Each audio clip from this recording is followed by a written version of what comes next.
There's a story here that'll make you wonder just how far the government's willing to go to control what they can't quite understand. A militia member, yes, a guy with a history, but also some strong beliefs, just got slapped with a federal prison sentence for something you'd think is protected under the Constitution: owning a firearm. But as usual, there's more to the story, and it's not what they're advertising on the news. Today, we'll talk about how this case isn't just about one guy, but about the entire system that decides who gets to keep their rights and who loses them for life. Stick around because this one's going to get controversial. I'm not here to sugarcoat it, and yeah, you might disagree with my take, but that's what this community's about: digging into the hard truths and letting everyone have a say. Let's dive in. Militias in America aren't just some dusty relic from the past. They're a key part of what makes this country unique and free. When the Founding Fathers put together the Second Amendment, they weren't thinking about just hunting or target shooting. They had a vision of citizens who could defend their own communities and themselves against any threat, including one from their own government.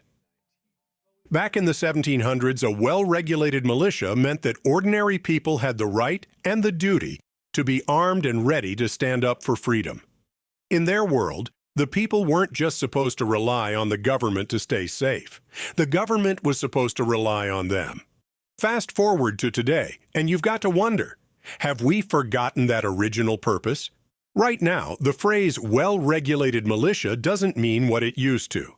In fact, when most people hear militia today, they're thinking of the news headlines, where the government and the media have reshaped the concept into something dark, something to be feared.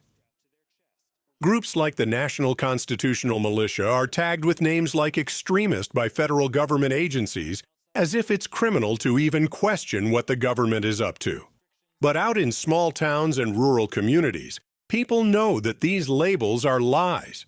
We don't see militias as threats. We see them as a safeguard against threats, the same way the Founding Fathers did. And in an age when trust in the government is, let's say, less than stellar, that's a powerful notion. Militias aren't about looking for trouble. They're about being prepared for when trouble shows up on their doorstep. With headlines every day about government surveillance, misuse of power, and agencies spying on regular Americans, many people are thinking, yeah, being armed and prepared sounds like good sense right about now. Groups like the NCM are just carrying on that legacy, ready to step in if the government decides it's got the right to decide everything for the people, whether the people agree or not. Out in the real world, where the spirit of self-reliance is strong, people aren't looking to be controlled. They're looking to stand strong and be prepared. So, of course, the government has opinions on militias these days. And they're not flattering. With events like Waco and Ruby Ridge in the rearview mirror, the feds have put militias on their radar, even tagging them as part of the domestic terrorism problem. The FBI now has teams just for tracking these groups, interpreting every move as a threat to national security. They'll tell you it's about safety. But let's get real. The government's idea of safety seems to come with a whole lot of restrictions on who's allowed to exercise their rights. Just look at how easily they throw around terms like extremist to describe people who are only practicing what's written plain and simple in the Constitution. And once a group gets that label slapped on them, it gives the government a green light to monitor, prosecute, and if they feel like it, throw the book at them. If you're paying attention, it's not hard to see the pattern. When it comes to militias, we only see them as groups of people who believe in the right to stand up and speak out, and to do so with a bit of muscle behind it. To anti-gunners, though, especially the bureaucrats in D.C., militias are some kind of ticking time bomb, a threat to national stability. And it is for this reason that they're targeting militia members like Joshua Colston.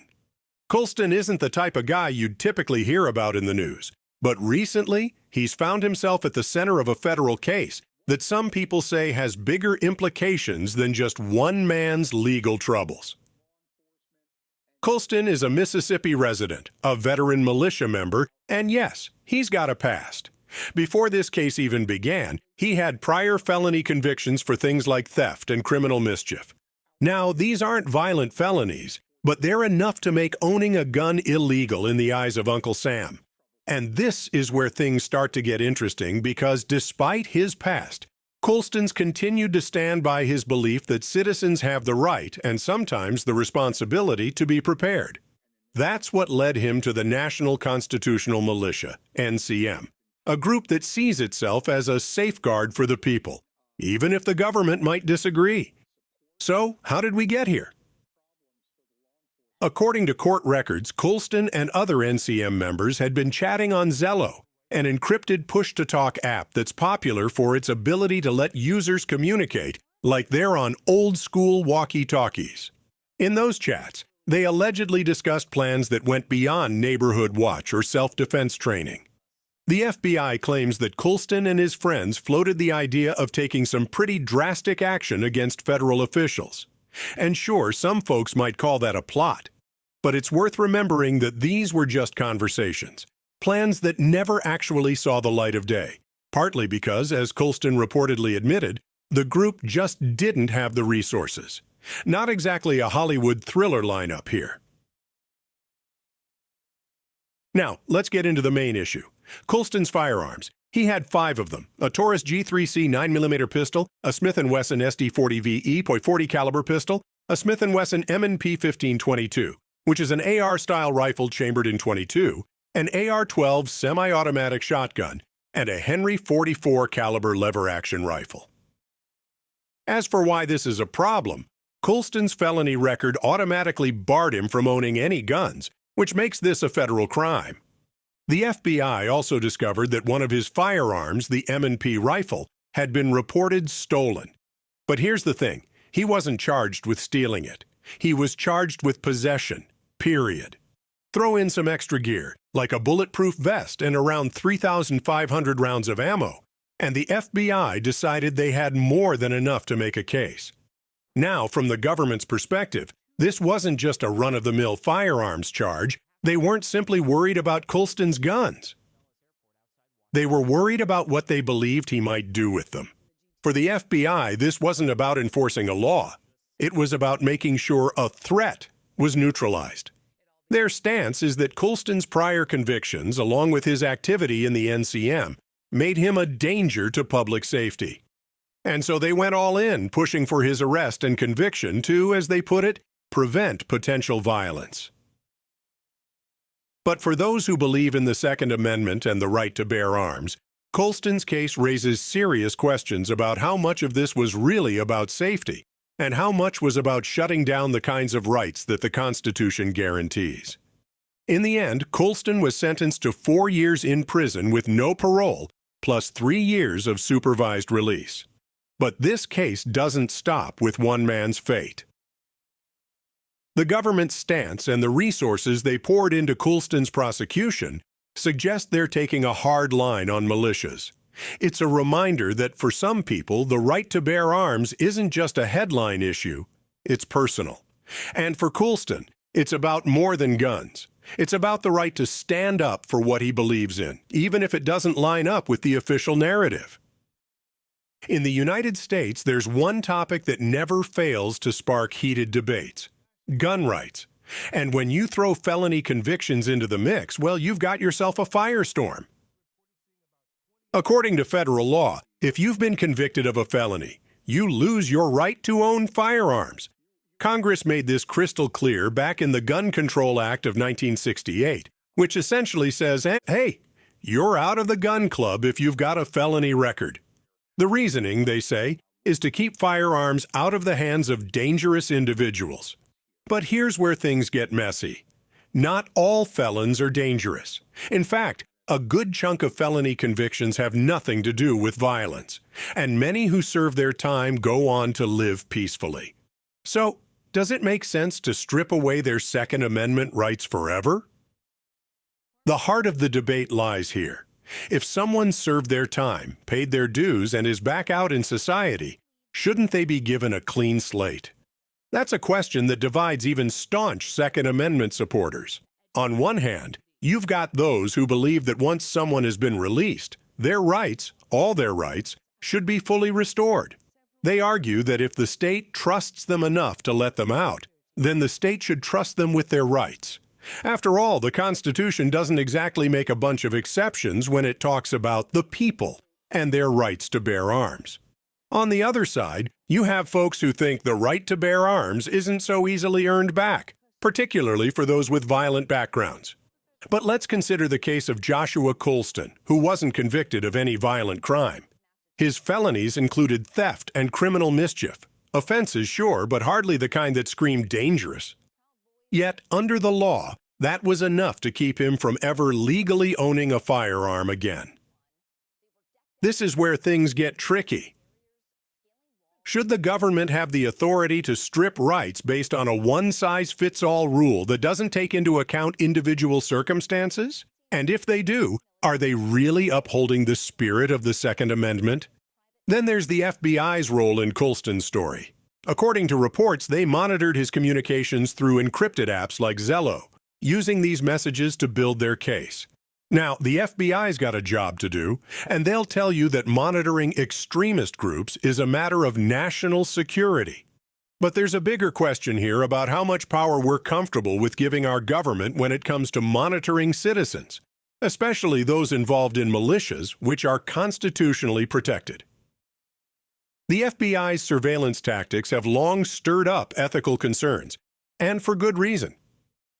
Using encrypted communication channels to gather information may seem reasonable to some, but to others, it's a violation of privacy, and yet another sign that Big Brother's gotten a little too cozy in our personal business.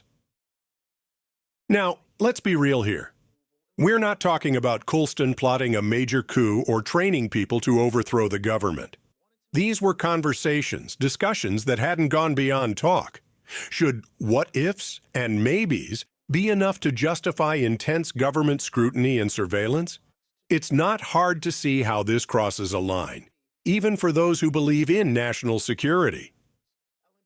And when it comes to militia groups, protected under the Constitution, does the government's monitoring start to look a bit more like overreach? There's a reason the Founding Fathers wanted the people to keep their right to organize and arm themselves. And it wasn't because they wanted everyone to put their trust blindly in the government. Colston's conviction is yet another sign that the government's out to squash constitutional rights. Cases like this one show how the government targets specific groups and individuals, particularly those connected to militias, as part of a broader agenda to weaken the people's right to bear arms. The Constitution is clear. The right to organize, protect, and arm themselves isn't optional. It's a safeguard against government overreach. On the flip side, anti-2A sheeple believe Colston's conviction was about keeping communities safe. These opponents argue that law enforcement isn't trying to wipe out the Second Amendment. They're trying to prevent potential violence. To them, restricting access to firearms for certain individuals isn't an assault on freedom. It's a reasonable precaution. Now here's where I stand. And yeah, this might get some folks riled up. I believe if someone served their time, then they should be able to reclaim all their rights, not just the ones the government deems safe. If society can trust them enough to release them back into the world, then they deserve a fair shot at restoring their place in it. Let's not pretend we're upholding the Second Amendment while picking and choosing who it applies to. If they're truly a danger, they shouldn't be out in the first place. But hey, that's just my take. What do you think? Do you believe in a full restoration of rights for those who've served their time? How do you feel about the government's increased surveillance of militias? And what about the balance between safety and freedom? Sound off, let's get a real conversation going. This isn't just about one guy, it's about where we're heading as a nation.